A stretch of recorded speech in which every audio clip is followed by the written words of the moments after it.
Hello, everyone. Thank you so much for joining us. Just to let you know, we'll start the presentation in about 1 minute.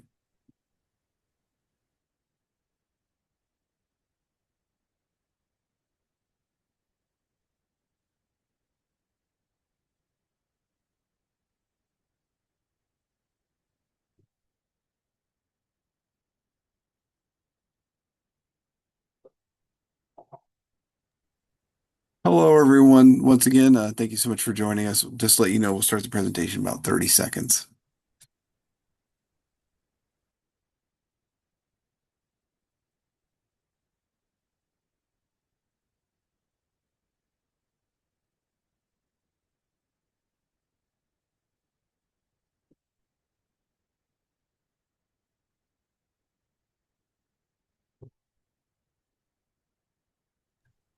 An official hello, everyone, and welcome to today's Safety and Health Magazine webcast. From Safety to Connected Risk, the Value of a Unified EHS Platform, sponsored by Cority. This is Alan Ferguson, Associate Editor at Safety and Health and co-host of the On the Safe Side podcast. I'm moderating today's event. Once again, thank you for joining us. And before we get started, there are a few housekeeping items. As a disclaimer, the views of today's speakers are their own and do not necessarily reflect those of the National Safety Council or Safety and Health Magazine. Any mention of a commercial enterprise, product, or publication does not mean the Council of the magazine endorses those items. After today's presentation, we'll conduct a question and answer session with our speaker. If you have a question, click the Q&A button at the bottom of your screen, type your question, and press the send button. We welcome your questions at any time during today's event. You don't have to wait for the Q&A to begin. We might not get to every question, but the good news is unanswered questions will be forwarded to today's sponsor. Also, after this presentation, we asked to complete a brief evaluation survey, and I'll tell you more about that a little bit later. And just to let you know, this webcast will be archived so you can access it after today's live event. To view this webcast and all of our past webcasts, please visit safetyandhealthmagazine.com/events. You may also receive a link in our post-event email. With that, let's introduce our speakers. With us today are Farzhana Shah and Alex Folk. Farzhana is a product marketing manager for safety and operational risk at Cority. In that role, she supports safety product development and enablement activities across Cority's unified platform of EHS solutions. She also has nearly 25 years of experience in operational and senior EHS leadership roles in the oil and gas sector.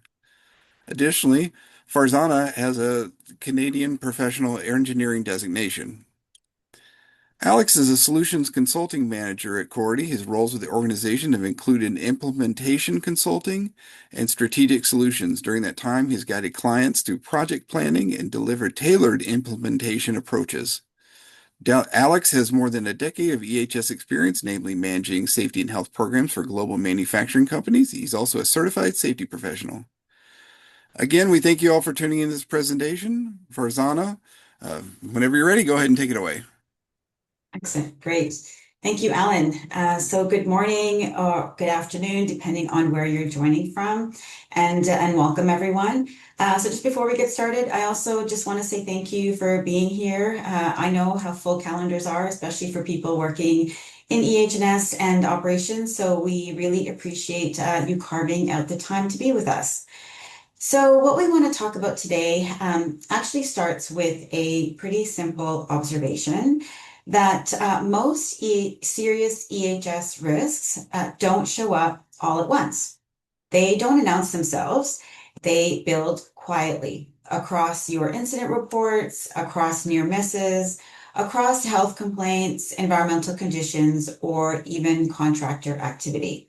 Things that on their own don't always seem connected, but in the real world, they actually are.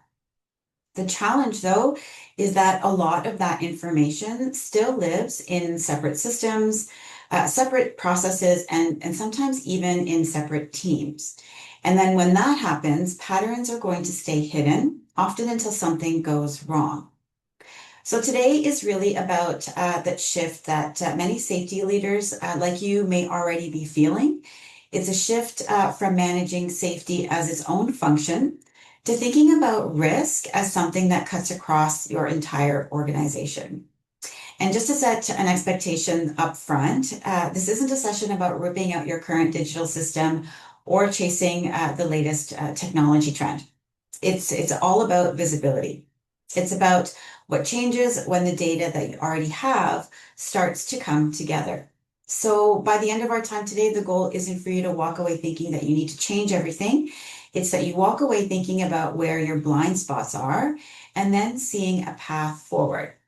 So as we get started, I want to encourage you to think about this through the lens of your own organization, where your data is connected today and where it doesn't. So with that in mind, we are ready to jump into it. Okay, we've done our introductions. Okay, so this is the agenda that we'll cover for today. So first, we're going to walk through why safety-only systems, like an incident management system, for example, are no longer enough, and the business, the regulatory, and the operational pressures that are changing expectations for our EHS teams. Then we'll look at what changes when your EHS data is connected, specifically how this integration is shifting safety from reactive reporting to proactive organizational level risk visibility. And then from there, Alex is going to step in and he's going to walk us through the role that AI plays in EH&S and why centralized data is a prerequisite for predictive insight and automation. And then he's going to bring it to life with a real world example, connecting incident management and occupational health. And then finally, we'll close with a practical path forward for how organizations can move from standalone safety tools to a unified EHS platform without major disruption. And then we'll have plenty of time for questions at the end, so feel free to jot them down as we go, or go ahead and pop them into that Q&A box. Okay, so I want to start with a very short story that will probably sound familiar to a lot of you on the call today. A worker reports a minor back strain. It's nothing severe, it's not a lost time, and it's logged as a first aid. The incident report is completed, an investigation is done, and then everything is closed out. On paper, this looks like a system that's working exactly as it should. Then a few months later, another employee in the same role reports similar discomfort, and the same process is followed. It's logged, the worker is treated, and then the report is closed out. But then it happens again. So if you look at any one of those events on its own, there's nothing especially concerning about them. They're all low severity, there's no obvious red flag, and there's nothing that would naturally trigger any kind of escalation. And the important thing in this story is that no one did anything wrong. The processes worked and everyone did what they were supposed to do. So the problem wasn't the effort or the intent. It was that there was no single system that was built to see the whole picture, and that there was an actual pattern that was forming behind those events. And then that brings us to how most organizations are actually set up today. Okay, so if we take a step back and look at how our organizations are set up, and like the reality is this is how very well run organizations are structured, and this is likely what you're experiencing as well in your teams. So you've got the safety team, you've got the health team, you have an environment team, and then maybe you also have a risk team. And each of them have clear ownership, very capable teams behind them. And then usually they also have a pretty decent digital system that's supporting their processes. Nothing here is broken. So safety manages incidents and investigations. The health team is focusing on treatment and return to work. And the environment team is tracking compliance, monitoring, and all of your site conditions. So the challenge, though, usually shows up in between these systems. So the same information very well gets entered more than once, and we've all seen the issue of repeat events, similar to the short story that we just covered. Handoffs are relying on email, spreadsheets, conversations, or meetings. And then usually at the end of the month or quarter, you've got a poor soul that's asked to pull it all together for leadership and try to make sense of it all. And if you've ever been that person like I have for a number of years, you know how hard it is to reconstruct the full story after the fact. And it's really not a fun exercise. And it's not because the data isn't there. It's because it's all fragmented. And so when that information is fragmented, a few things are naturally going to start to happen. Your teams are responding to issues, responding after issues are surfacing and not while they're building. Your exposure signals are getting treated as isolated events. And then your leadership is seeing the outcomes, but they don't always see the conditions or the context behind them. So when we talk about disconnected systems, we're not talking about bad tools or weak programs. We're talking about the reality that risk is forming across all of our EHS domains, while all of our data is living separately within them. So now the question becomes, what changes when that data starts from the same place? Okay, so if we flip the picture, when your data is connected, nothing dramatic is going to change on the surface. You still have all of your same teams in place. You've got your safety team, your health team, your environmental team. It's the same people and they bring the same expertise.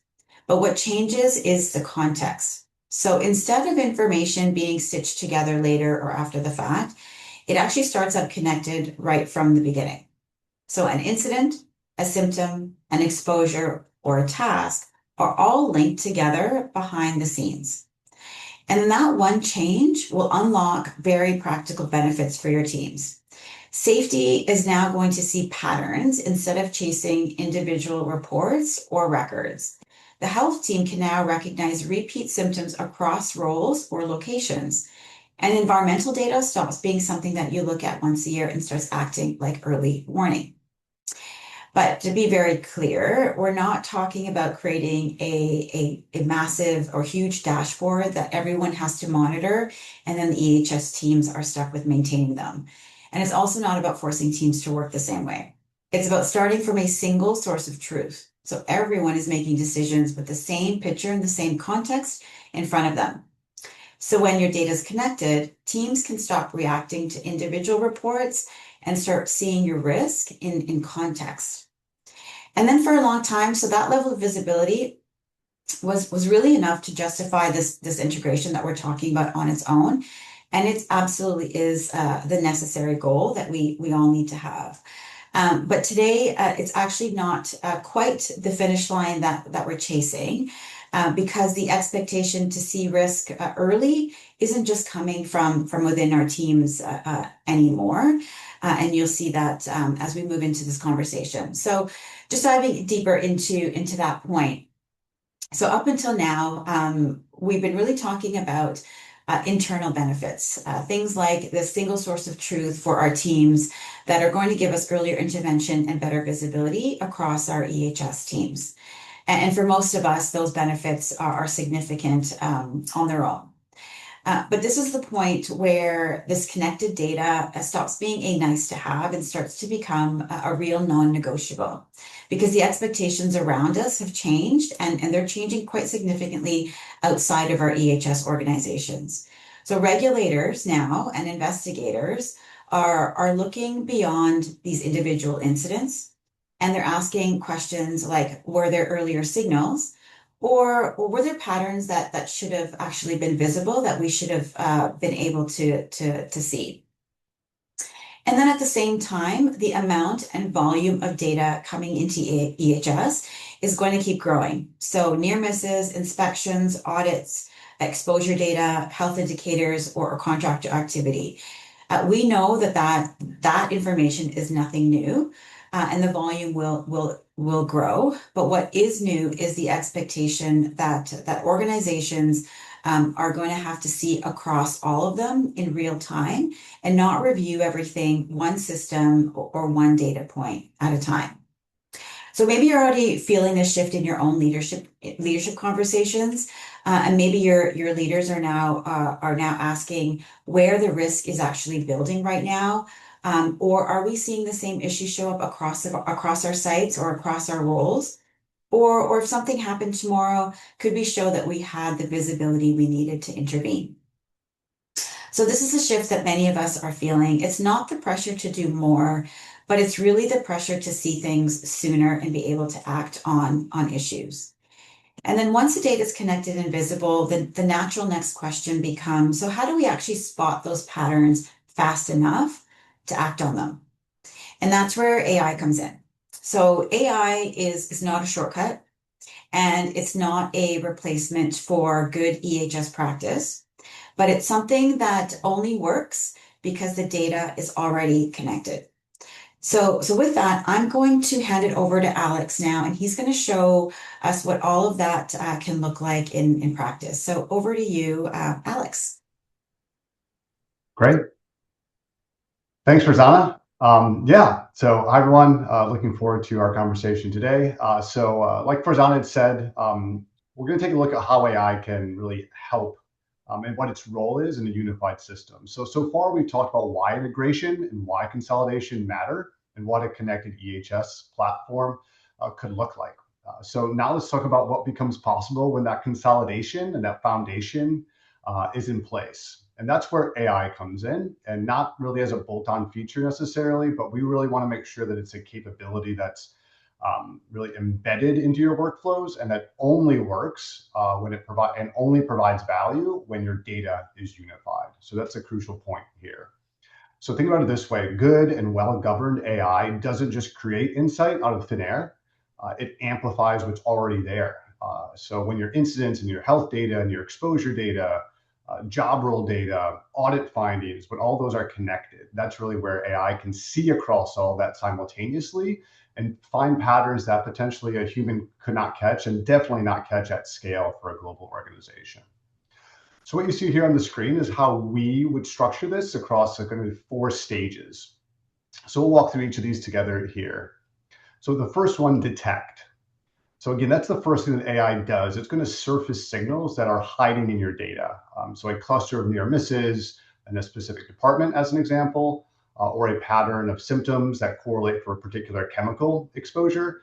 So these signals exist today, but if you're not on a unified system, they exist in spreadsheets, they exist in disconnected systems, they exist on SharePoints, they exist on all those other places where some of our data sits within our organization. So AI can help detect it if it's on a unified platform. So detection, the second one then is predict. So once detection is powerful, but prediction is really when we start to see some differences in our operation. So with connected data specifically, AI can identify which work sites or which roles or which conditions are trending toward an incident based on previous similar scenarios and before anything happens. So that's going to allow you as an EHS practitioner to identify where those risky signals are, so you can stop just chasing after something happens. It actually starts to prevent that incident based on the insight you're getting from that unified data. The third one is recommend. So once we've gotten through detection, we've consolidated our data, we understand how it can predict. Now we're going to get to a place where that you can the AI and your unified data can start to recommend how to act on certain tasks. So as an example, AI can also guide you what to do in terms of surfacing the controls that have been most effective in similar situations. So let's say that you have a series of data and the AI understands the scenario or the risks, and it can say, hey, in another location, we've identified a similar risk, and we've seen results with these type of controls, and it can recommend that for your situation. So super powerful tool. And again, your safety teams will be able to spend less time deciding what to do and more time using that recommendation based upon your data and acting on it. And then lastly is this automate section. So automation is going to tackle all the administrative burden and the administrative drag that you and your teams that pulled you away from your work and pull you away from people, but are things that have to get done, like routine report generations, follow-up notifications, scheduling inspections or scheduling audits. A lot of us do that manually, but if we can get to a place where we have a unified platform, AI can help to automate that. So it's going to take away that repetitive work, meaning your team gets back to doing what experts can do, which is to interact with people, which is to present your human expertise in these interactions with the people who you're in the operations you're protecting on a day-to-day basis. So human judgment is still a key part there. So the key takeaway here is that AI isn't something separate or something that you layer on top of your EHS program. It's really something that's going to amplify it. So you're going to have good programs in place in order to get the data that you need to get the insights from AI. And when your data is connected, AI can detect signals earlier and predict where risk is in a building, guide the right actions, and ultimately automate the routines that slow your team down and take your team away from more important and meaningful work. All right. Oh, so sorry. I lost my place here. The key takeaway here, again, is that none of this happens in isolation. So these capabilities are only going to exist because the data underneath them is unified, like we continue to talk about. So with that foundation, AI is going to see the full picture, but without the full picture, we're not going to be able to act. We're going to be reacting. So we're trying to move forward with that. So you can go to the next slide, Farzhana. Excellent. So let's see let's make this look a little bit more real. So here's a workflow that many of us are probably used to within our organizations. So we've been talking pretty conceptually to this point about connected data integrations, but let's take a look at an actual real world example and a workflow that I'm sure many of you have experienced. Most of you probably experienced this, to be honest, as a health and safety professional. So this workflow you see on the screen, an incident gets reported, right? Someone investigates it. The occupational health team might get involved. Obviously, safety team is going to get involved, do the initial assessment, root cause analysis, etc. So at a glance, what you see on the screen, all right, it doesn't feel that different. But here's a subtle shift that I want you to focus on as we walk through this. So it's not about changing any of these particular steps, but it's about how these steps, once they're connected on a unified platform, how quickly and easily the context in any of those steps can move between the different teams involved. So let's start here from the beginning. So a worker reports an incident. So in this case, a back strain. We'll look back at Farzhana's example of a back strain to start. So what's happening here with AI in this workflow, it's nothing flashy. It's just ultimately lowering the friction for that first-time injury report. So for example, the incident happens, an employee could use a particular AI agent to make reporting simpler, speaking into a device that they're used to in their natural language, helping take pictures or analyzing photos initially. So getting that first report of injury, AI can help do that and lower that barrier to reporting. And that matters a lot more than maybe it sounds, because the earlier you can get data and the earlier you can start an investigation, really the more useful data you receive and the easier that investigation is downstream. Okay.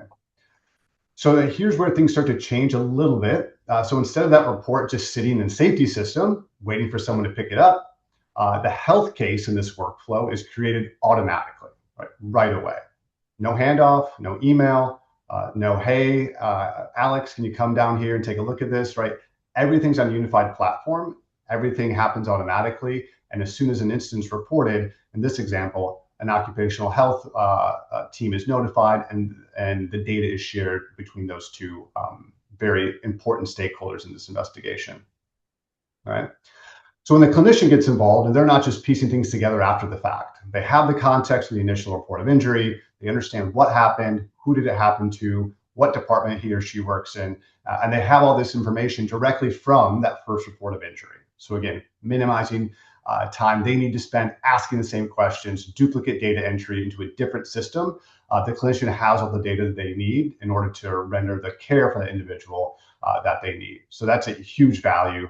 That's going to shift their time away from trying to reconstruct the situation to focusing on delivering care for the worker and looking at a path and a plan forward instead of backward in order to get that employee back to work.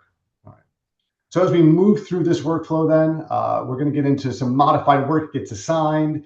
So the supervisor needs to get looped in because there's some restrictions, right? There's going to be ongoing monitoring. But that's where the difference is here, is that this isn't one directional process anymore. Because we have this unified platform, this information is flowing both ways. Safety is informed of health updates. The health team's informed of safety's updates in terms of how the investigation is progressing, corrective actions that might be in play. But as that employee continues to receive care from the clinician, any appropriate restrictions that health and safety need to know about can be shared directly on the unified platform. And then operations has a play in this too, The supervisor needs to be involved. Operations needs to understand what this worker is allowed to do and is not allowed to do. And again, all that's on one platform. It cuts down a lot of the running around to finding things out. All right. So we talked a little bit about AI in this piece, but so just to get back to that, the idea here again is that AI in any of this workflow is intentional, right? So it's making it simpler and more efficient to report on the front end. Something I glossed over as well is AI in the clinic. So the ability for a clinician to use a medical scribe as an example, or just analyzing documents that can be uploaded and analyzed by an AI. It's saving that clinician time in hours, potentially a day, for documentation and updating, knowing that it's all on a unified platform, right? So again, those things don't sound huge, maybe on an individual basis, but you can imagine scaling them from 1 clinic to 2 clinics to 10 clinics around the globe, or facilities around the world, depending upon the size of your organization. And it is huge, frees up time, reducing delays, and it just makes it much easier for a team to stay ahead. So if we're going to zoom out for a second, the big takeaway here is nothing about this is required for reinventing your process, right? People are still doing their roles. There's still a role for health. There's still a role for the safety individual. There's a role for operations. But instead of working in sequence and in silos, all of these teams are working off the same connected flow of information. And that's fundamentally the value of a unified platform. You go from a series of these steps, these disparate systems that just track activity, to a system that actively supports better and faster decisions. All right. So we walked through the workflow, safety and health, and that workflow we just looked at. Let's talk about what actually is making it work under the hood, right? Because that's where a lot of these organizations hit a wall. So when safety and health live in separate systems, like we talked about, both of those teams are essentially collecting a lot of the same information, just in different places and different forms, right? So just to illustrate the point, drive home that point, you can see what I mean on this slide. So on one side, you have the data the safety managers need, right? The investigation notes, the root causes, corrective actions. And on the other side, it's the health team. So they're going to need different data. They're going to need health history, diagnosis history, treatment records, right, and case management notes. But the right there in the middle, the overlapping data, things like incident type, date and time, location, where did it happen, this individual's job as an example. All of that information is information that both of these teams need. And in siloed environments, both teams are entering it. They're entering it in different systems. They're entering it separately, maybe even inconsistently, right? I'm sure we've maybe all been there, where there's one incident, one set of systems says this happens, another system says that happens. So you're not really getting to a true root cause, and that's potentially just having your teams chase down records and chase down people when otherwise they wouldn't have to. Okay. So and that's also when errors could creep in, and that's when things could fall through the cracks. So a unified platform is going to eliminate this duplication, one entry shared across both teams in real time. And it sounds simple when I say it like that. But the downstream impact is really significant. It's going to mean fewer errors, all right, faster response time as well. And then going back to the AI, a much stronger foundation for the AI-driven insights, because it's one set of data, and the data is accurate and not conflicting, right? So that's a super important piece of the AI journey as well. And the cost of the fragmented duplicated data is real as well. According to a 2017 report by Gartner, it estimates that poor data quality costs organizations an average of $12 million a year. So again, that's poor data quality has a cost. And when it comes to EHS specifically, underreporting, as most of you likely know, is pretty rampant. And research consistently shows the majority of workplace incidents, think near misses, hazards as well, most of those go under or unreported, often because it's just too cumbersome or too time consuming for your employees to report, right? So that's a risk really that we're missing, all of those missed data reports. So I want to make sure that, again, reporting something using AI to lower the barriers is going to help us, help employees report. So on the flip side, organizations that do make the shift to an integrated EHS platform consistently report meaningful reductions in incident rates. So that's also going to add to the bottom line. It's going to mean fewer injured workers, a more productive operation, and again, a value to your company that we've interjected and stepped in before an incident occurs. Excellent.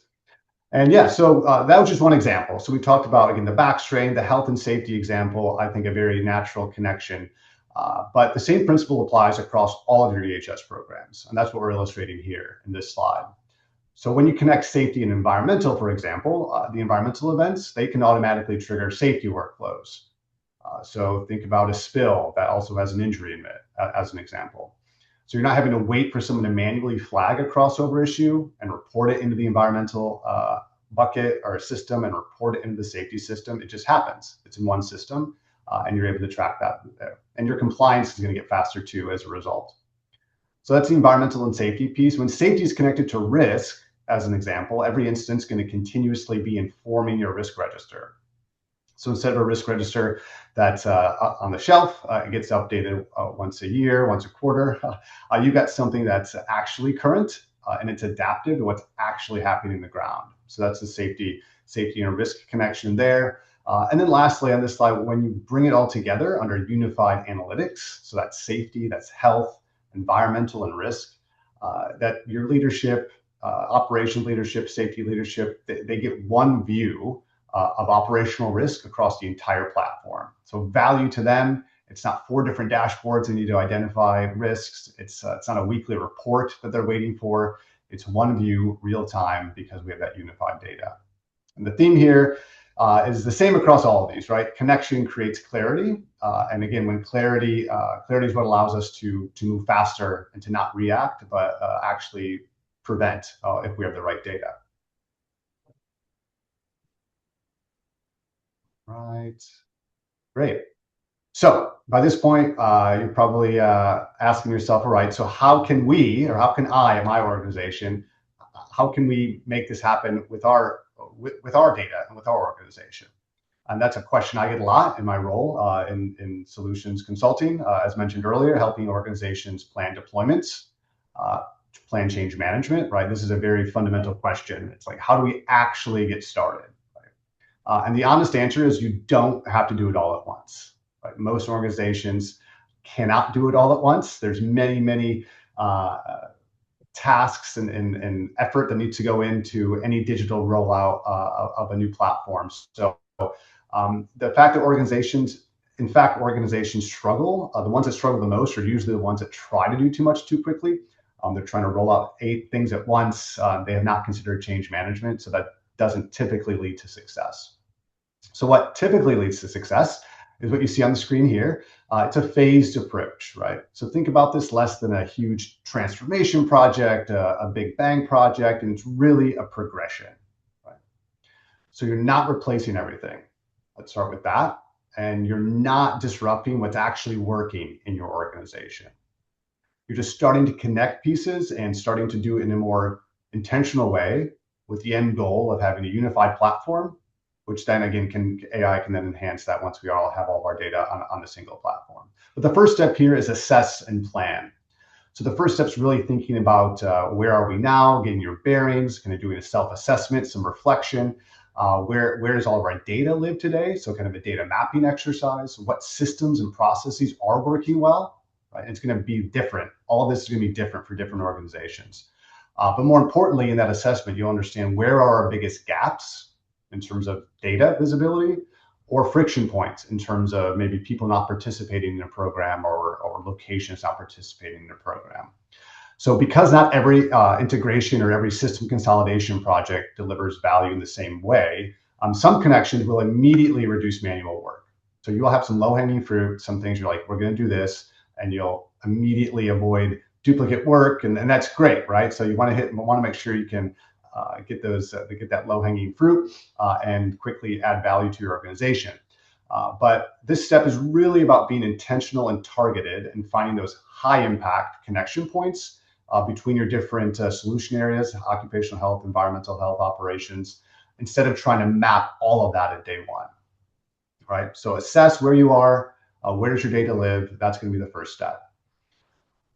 Step 2 then is start small. So start small. That's going to look like it's going to look different for different organizations, but generally speaking, safety is a really natural place for many organizations to start. Many of you on this webinar likely have lots of written programs and things have been around for decades or longer, and you have a really good solid starting point for safety, as an example.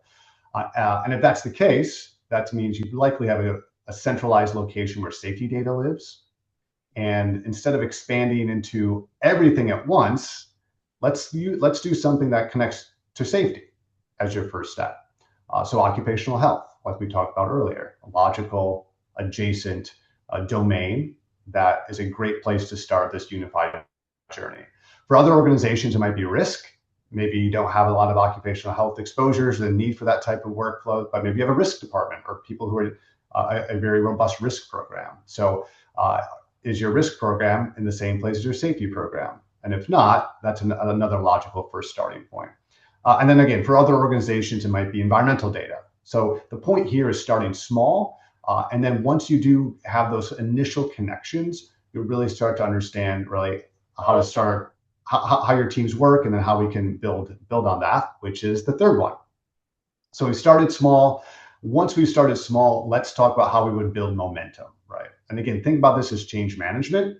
Think about this as showing value in your investment, right? And typically what we see and what I've seen with the clients and the market do is starting with a pilot for any of these ideas. So the pilot's going to be a really crucial point where we can build momentum. The pilot's going to be very clear and deliberate what's changing in our process, what are we benefiting from in our processes, what are we able to do or see now that we weren't able to do before. So having all those clear benefit statements in your pilot is a crucial part of that as well. Right? And then once you can prove something, right, in practice and demonstrate ROI, that's really where you start to build momentum. And demonstrating value is also going to lower the resistance of future rollouts or future deployments, because teams aren't being asked to adopt something new at scale. If you roll out a pilot for your safety program and then roll out a pilot for your occupational health program within the same platform, people understand how that looks and feels. And again, that allows you to build momentum and roll things out smoother in the future, right? And if people see things are working, they're familiar with the application, typically that's going to be a sign for success, and that's how you start to build momentum. And then lastly, on the unified EHS front, so it's not really an end, but ultimately that is our aspirational goal, is to have that unified EHS platform. So going from a couple of integrated workflows, going back to the beginning, starting small, right, to building to a much more connected ecosystem, to the point that you have centralized data, that's trusted data, right? You have consistent visibility across all your teams. And then that's where you get a real foundation for the AI capabilities we talked about earlier, is that central trusted data source, right?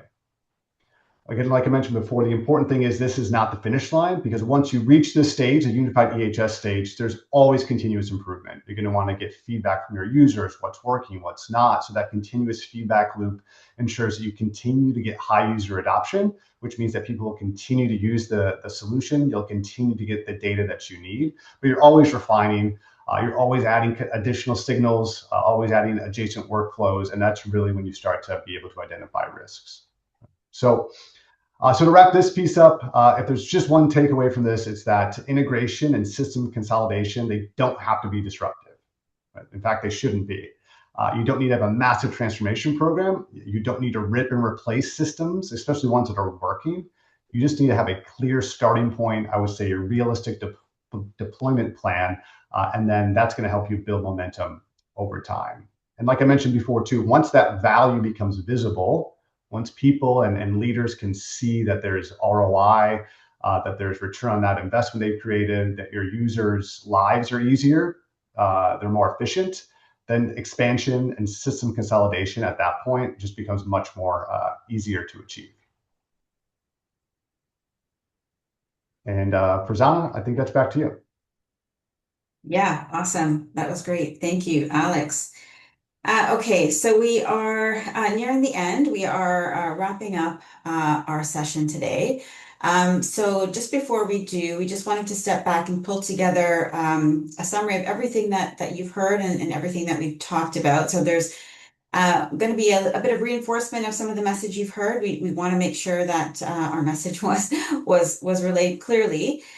So the first takeaway from today that we want you to leave with is that safety-only systems like incident management haven't failed, and they're fine, but they're not telling us the whole story. And when your safety data is sitting on its own, risk is going to stay fragmented, and patterns are forming quietly across your incidents, across your symptoms, across your exposures and conditions.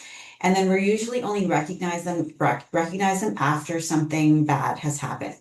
So what changes all of that is the connection. And so when your safety data is connected to health, to environment and operations, like Alex described, it stops being reactive and it starts becoming preventive. So the same data that you're already collecting actually starts to deliver context and not simply just records or data points. And that's where also AI now fits into the picture, but only in the right order. And so, like we said, AI isn't replacing your strong EHS programs or the strong skills that we have in our teams. It actually depends on all of that. So prediction, automation, and recommendations can only work when they're built on unified and trusted data. And then without that foundation, AI is just going to be noise and add complexity to your systems. And the good news, though, is that making this shift doesn't require major disruption, like Alex pointed out. Organizations that do this well, they're not ripping and replacing, they're expanding deliberately. So they're starting where safety already exists, and then they're connecting those adjacent areas like health, risk, or environment at the right time. So they're proving the value first, they're building that momentum, and then they can improve how risk is understood in their organizations over time. So if there's only one thing that we want you to take away from today, is that integrated EHS data enables earlier insight. It will enable stronger governance, and then it will allow for better risk-informed decisions. And then ultimately, as we all know, that's really how safety evolves, from reacting to what happened to preventing what's coming.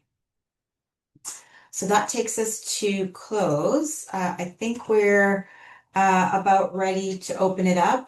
Before we open it up to questions, I believe we've got a poll here that we want to pop up. Okay, great. So I think that should be, does that show up on your screen? Can you see that, folks? So the question is, would you like a Cority expert to reach out to discuss how this applies to your organization? And a simple yes or no answer is all we need.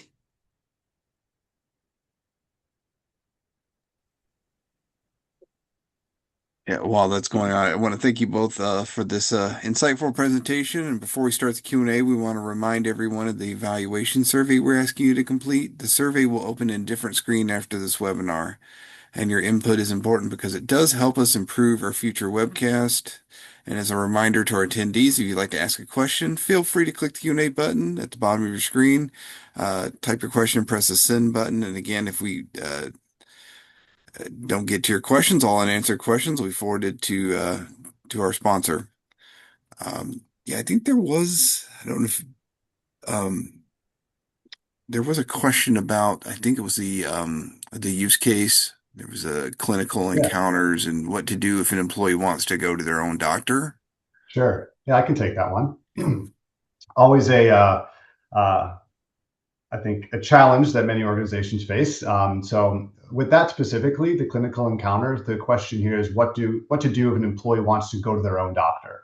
And I think the follow-on question to that would be, and then how do we get that data, right, from that doctor? So I think that's probably the follow-on question. So a few different ways. I mean, the real world, as someone who's managed this before too, needing to, maybe you don't have a clinic on site and you need to send someone off site to the clinic. Likely your organization has some type of relationship with that offsite clinic such that they can either email you that information, right? And then just obviously your employee paper-based that information. We can load it into a system. So that's kind of more the analog version. But then systems also allow you to integrate, right? So the question then begs, is that scalable? How many different clinicians are you? How many different providers do your people go to? And is integration feasible? And again, those are conversations that we have with clients all of the time. But this is a common challenge. And I would say it's going to really focus on your process, ensuring your people are trained on your process, that your employees and supervisors understand what questions to ask, what paperwork to bring back, who to give that to. But ultimately, yeah, that potentially is a gap if you don't get that data into your system. But that's how most organizations tackle that. Our next question, what if we don't have the capacity to roll out or support another system? Yeah. I can take that one too. So again, it's kind of in my domain, just capacity, resource planning, right? EHS professionals, I think, are few and far between. We're stretched thin, right? We wear a lot of hats. So not uncommon that people don't believe they have the capacity to take on a new project or a new solution. But I think what we're trying to drive here is using the existing systems that you have, or using a platform that will allow your users to pretty simply just turn on the next module, if you will. So it's the same user interface, the same look and feel, even though it might be a different workflow, right? That is really where you can start to say, hey, the solution we need to roll out, like, we're already familiar with. So I would say starting with what you're familiar with.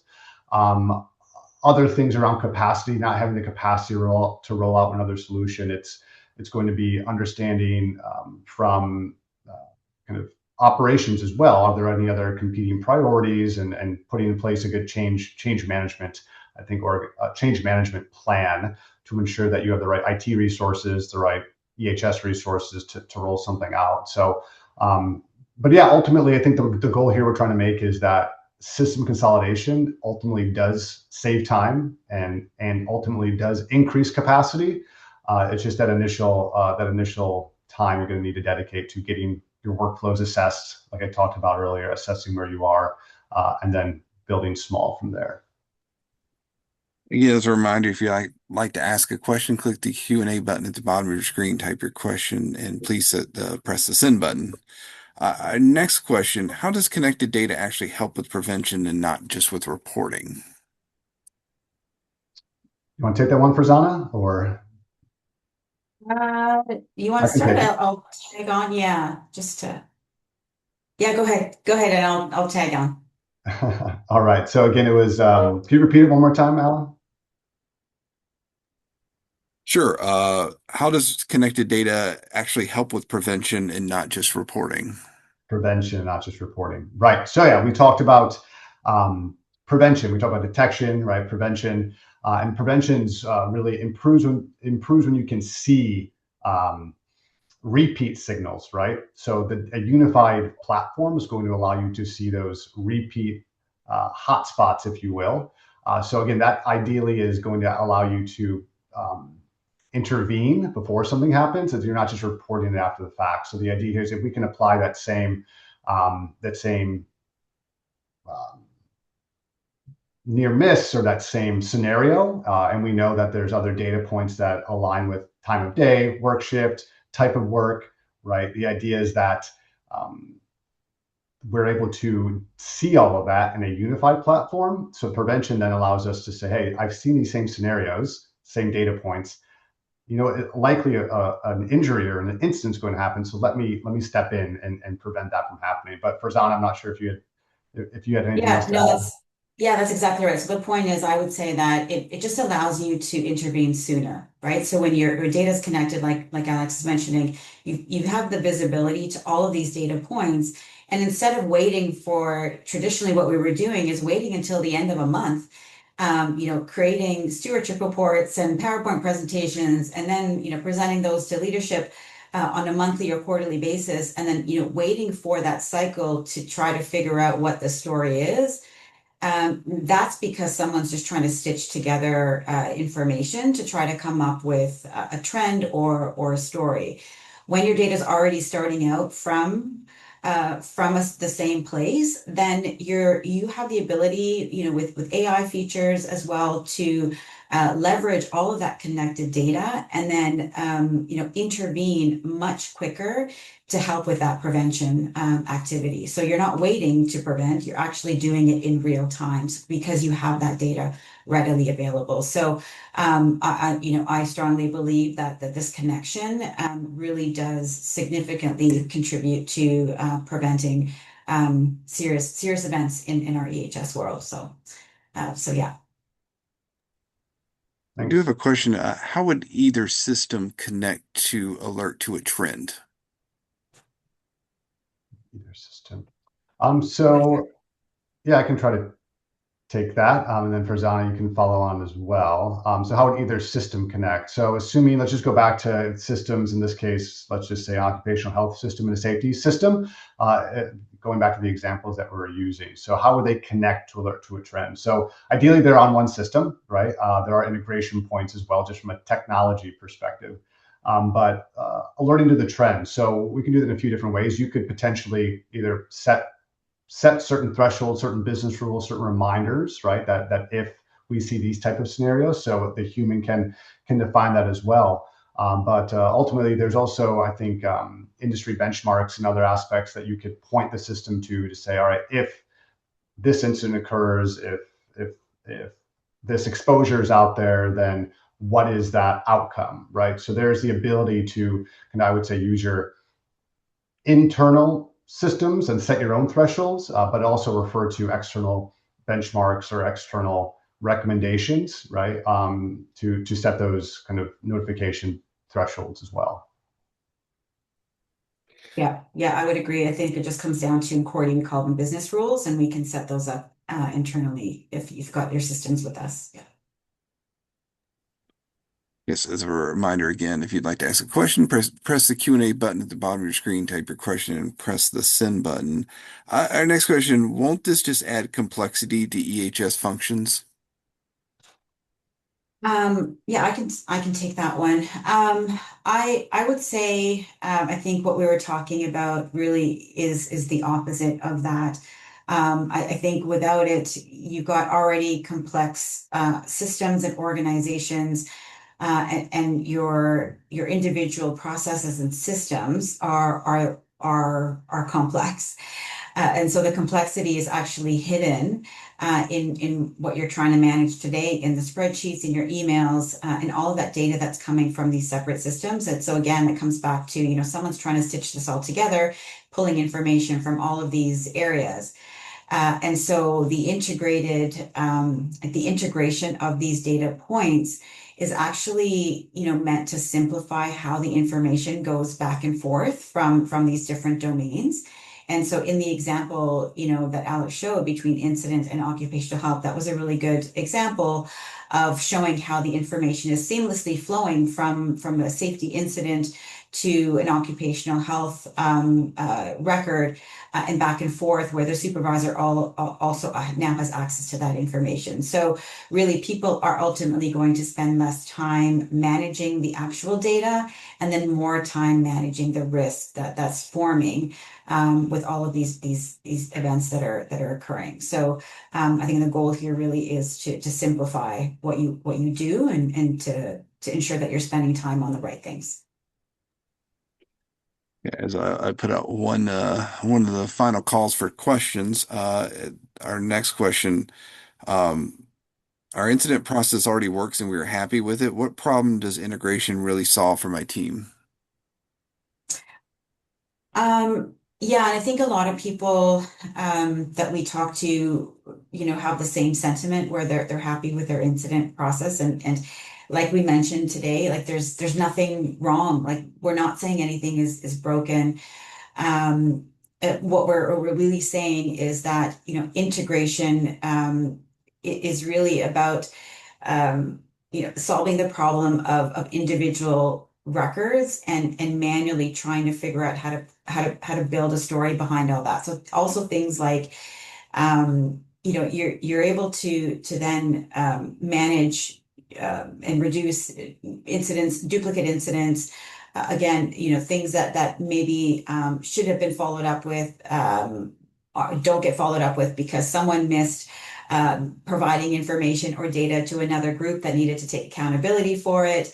And then, you lose all this visibility without this integration. So you're relying a lot heavily on manual efforts and people to make sure that information is getting transferred to the right process. So things that need to come out of an incident process and go elsewhere, like environment or health, are then relying on people to make sure that happens. And it opens things up for errors and missed action. So just having everything connected to get together just reduces and eliminates a lot of that friction. So you're able to get at things faster, and you're spending a lot less time just trying to reconcile. And that's a lot of Yeah. what I used to do when I was in my teams, trying to figure out where the data is coming from, what needs to be connected together and linked together to make sense of it all. And this just this really just removes all of that strain And and if I provides can a add lot. on to Yeah, Farzana, yeah, just go to ahead. wrap it up. Yeah, if things are working well, like don't like you want to take advantage of that. You want to leverage the processes that are working well, the processes that people are involved in. So you definitely, if things are working well, look at that as a starting point. So if you have certain processes down really, really well, use that as your starting point to connect out from. So I think the people part of that's huge. Going back to just change management, and if people can take on new processes, new platforms, it's really going to come down to ensuring your people are bought into it. So I think things that are working well, try to keep those, use those as starting points, but definitely this is not meant to add any additional complexity. So start there is usually a good recommendation. We did get a question. We have data tracking based on staff input. However, how would it generate a warning alert to those tracking databases or tell of a trend before it's too late to reduce exposure to further incidents? If you need me to repeat the question, I can. Yeah, we have data tracking based on staff input. However, how Yeah. would it generate a warning alert to those tracking databases and tell of a trend before it's too late to reduce exposure to further incidents? Yeah. So, I mean, it's going to be different for each organization. It's going to be based on your data. So again, if there's disparate systems, there's not a lot of trends you can draw from that. But if you're, for example, if you've been using a single platform for a long time, and your platform can tell you at this particular location or this time of the year, there's particular incidents or accidents at this particular production line, as an example, that data is already in your system. So going back to your people reporting hazards, reporting things, the idea is if someone reports maybe a near miss in your system at that particular location around the time when historical trends would say, hey, we've had lots and lots of incidents here, injuries here, that observation then would want to be flagged, right? Hey, we have this observation at a high risk area based on historical trends that we're getting from our unified data.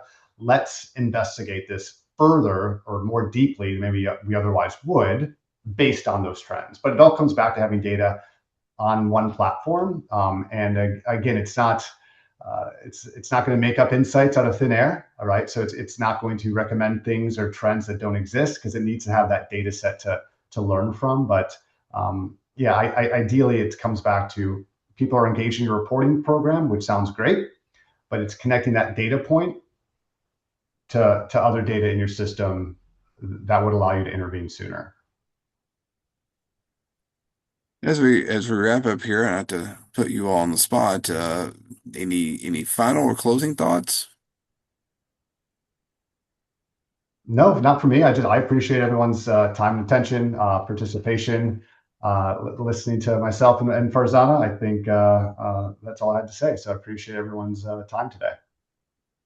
Yeah, same with me. Really appreciate you taking that time to be with us today and ask your questions. And if there is anything that you need from us, please let us know. And someone from Cority would be happy to reach out and share more information with you about our solutions and how we can help. Okay, with that, we'll end today's Safety and Health Magazine webcast. Thank you so much to our awesome presenters, Farzhana Shah, Alex Falk, everyone at Cority, and of course, all of you who joined us today. Take care and have a safe day. Thanks, everyone. Thank you.